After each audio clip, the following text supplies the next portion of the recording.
this is South Africa, New Zealand in 2013 in Ellis Park. It's the first time that I've refereed on that sacred ground where, you know, in 1995, Nelson Mandela handed the Webb Ellis Trophy to Francois Pienaar in a sporting occasion, a moment that changed not only the way the world looked at South Africa as a nation, but the way the world looked at rugby union as a sport.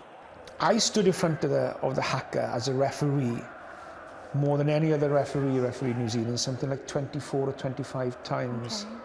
And this is the first time ever, and the only time ever, I've heard the haka drown out when the South African supporters were singing, "Ole, ole, ole, South Africa," and the shivers going down the back of my neck. And in 1995, in that final, it was quite prominent before the kick-off that the jumbo jet flew very, very low over the stadium in support of the Springboks. And they did the same there that day, and I was just looking up, and this plane felt like it was going to land in the stadium. Wow. And I thought, you know, it could be something special here today, and it was. And this is the game, really, that sort of put me in pole position, I guess, you know, as a favourite referee to referee the final. Was it because, yes, it was an amazing game, but was it because of your contribution that what made it a great game, do you think? Well, the players made the game. The players always make the game. All you can do as a referee is help them play the game. You know, so you set your standards out early. Like if you know, in those two examples there now, I could have easily penalised those situations. Or probably a lot of referees today would have just blown a penalty there. But look what's happened. You've just seen two wonderful tries by managing the game. And it's a very difficult balance to get in blowing the whistle and knowing when not to blow it. And if you can get that balance right, you help contribute to the game. But the players had the attitude to this game. The coaches did. All I had to do then was just play my little part in it. And this try from a banner here, look at that.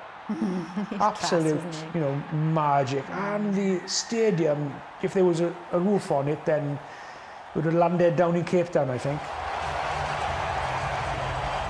What happened here was Kevin Milano, I think, was supposed to be the reserve hooker, and for some reason they changed it just before and forgot to take it on the team sheet. Okay. And then the South African number 4 then comes on to tell me, and there's people getting involved here then, and you know, wanting. And I said, we're going to take it as a typing error. 16 will stay on. He's off the team sheet, okay? I don't make a big issue of this. It's a genuine mistake. We just get on and play the game, and John de Villiers, a captain, was brilliant, and he said, yeah, nice, let's just get on and play the game, you know. Rugby union upholds the tradition and value of respect, I think, better than any other sport in the world. Rugby can't take the moral high ground because there are a lot of things that rugby can do better and need to do better, but it certainly does lead the way when it comes to respect. And John Lacey then comes on with a flag, and John Lacey, one of the characters, comes on with a flag here.